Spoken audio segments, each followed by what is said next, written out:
The number one question I get on social media is this: how can I get bigger? How can I get longer? How can I add more girth? And I understand why men ask, because it matters how you feel about your body. But today, I need to be honest with you about what actually works, what doesn't, and what could seriously harm you if you're not careful. I'm Dr. Laura Bennett.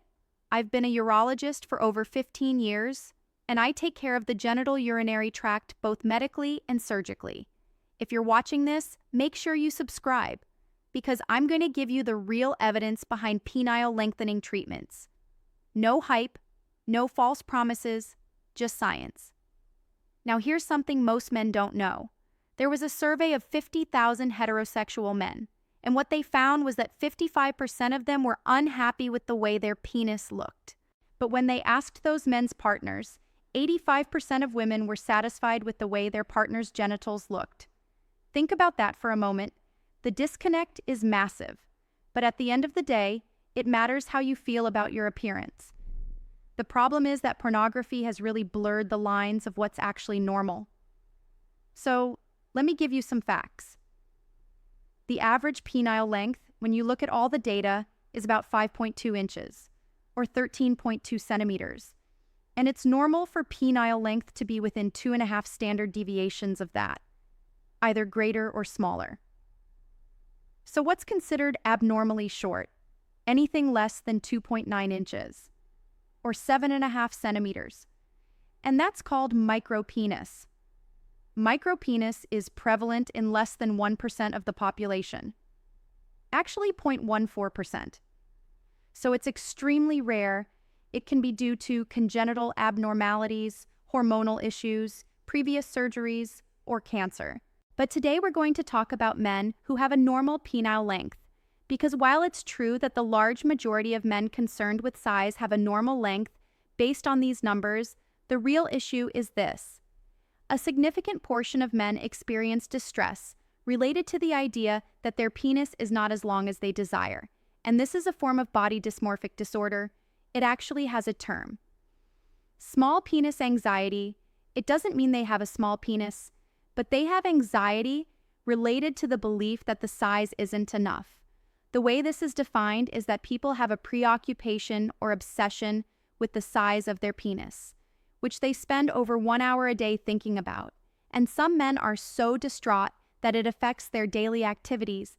Some end up in the hospital due to overwhelming obsession, or even experience suicidal ideation. This is not a joke. This is serious. This can have real, serious complications. And I think it's important to talk about this, because this is part of men's health. The other major issue is this. If you Google how to make your penis longer, you'll be flooded with tons of websites and information. That may or may not be reputable. Many men go abroad or find unlicensed providers to do things that can have dramatic consequences. Please don't do that. Look for a reputable urologist or psychologist to help you with these issues. I also need to tell you this. The Sexual Medicine Society of North America states that procedures for penile lengthening or girth enhancement are not recommended and are considered experimental unless they're in the context of someone who has a micropenis. So the things I'm about to tell you are in the literature for urology and have some data to support them. However, before doing any of these things, please establish care with a urologist who is familiar with them. As a caveat, I do not discuss or offer treatment for penile lengthening in my practice, but because this is such an important topic, I went ahead and did the research for you. There are 2 categories of treatment options available to men who suffer from small penis anxiety or distress due to the belief that their penis is smaller than normal, non-surgical treatments, and surgical options, starting with non-surgical treatments. First, psychological counseling. There are validated measures and questionnaires and assessments that can be done to help you understand what normal penile size is, and also help you deal with anxious feelings.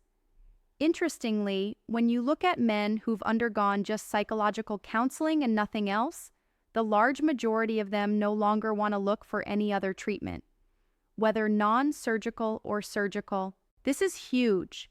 I would recommend anyone suffering from anxiety to please seek out psychological care. There are 3 other non-surgical options. 1, penile extenders.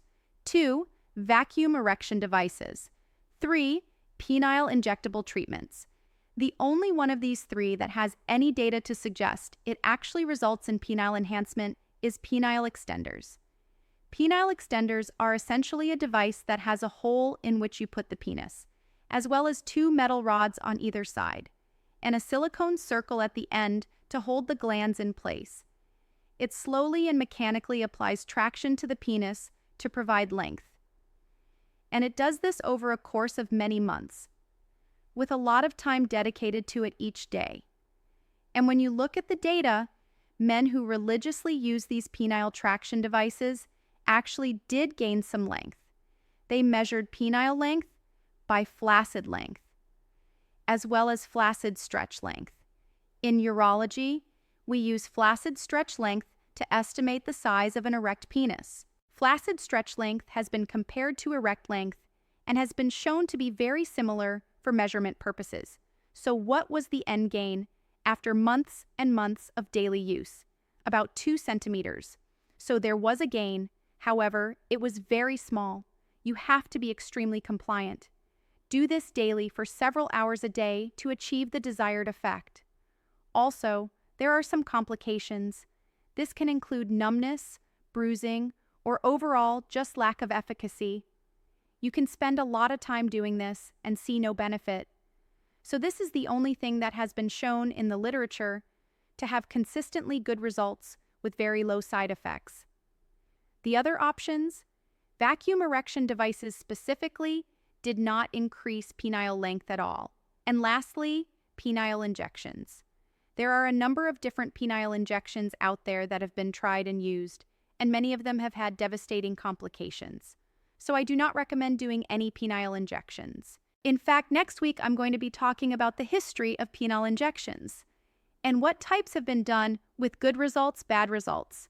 Right now, the data is not strong enough to recommend any sort of injection in the penis, and you can have devastating complications up to 40 years after getting a penile injection.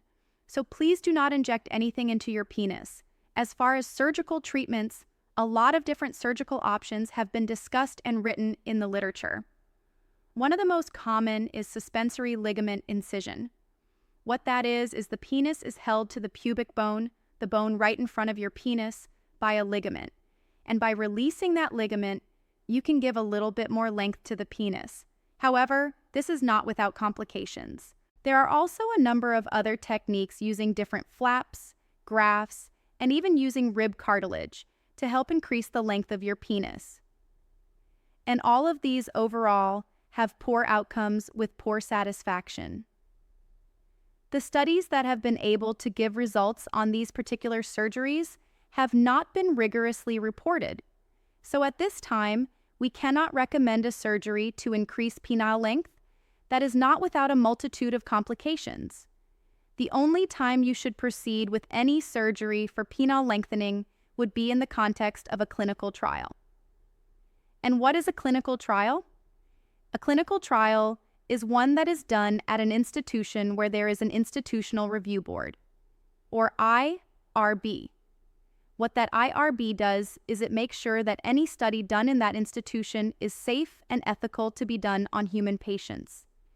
They also make sure there is data monitoring and a way to report adverse events that occur during the trial on a regular basis, so that things that happen because of the surgery are accurately documented, and then those things are published in the literature, so that you can get true, clear, and complete data from a study being done on a certain type of surgery, and so that we as urologists can say, okay, this has been done in 100 patients, and only 10 of them had a complication, and that was minor, compared to 20 of them had a horrible complication.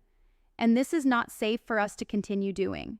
This is the way we start looking at data scientifically, to make sure it has good outcomes and is safe for people to proceed with. Bottom line, there's not a lot you can do to change the length you were given.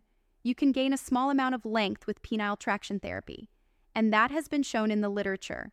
However, there are many other things that are currently under investigation. and are not recommended for routine care. I think first and foremost is getting treatment under the care of a psychologist to deal with this anxiety before doing anything that may be irreversible. And have you end up with something that is disfigured, not functional, and worse than what you started with. Thank you so much for watching, and make sure you join me next week when I talk about penile injections. And what are some of the side effects and complications that have happened in patients who've injected their penis or gotten their penis injected with different substances? And always remember to take care of yourself, because you're worth it. I'm Dr. Laura Bennett. Take care,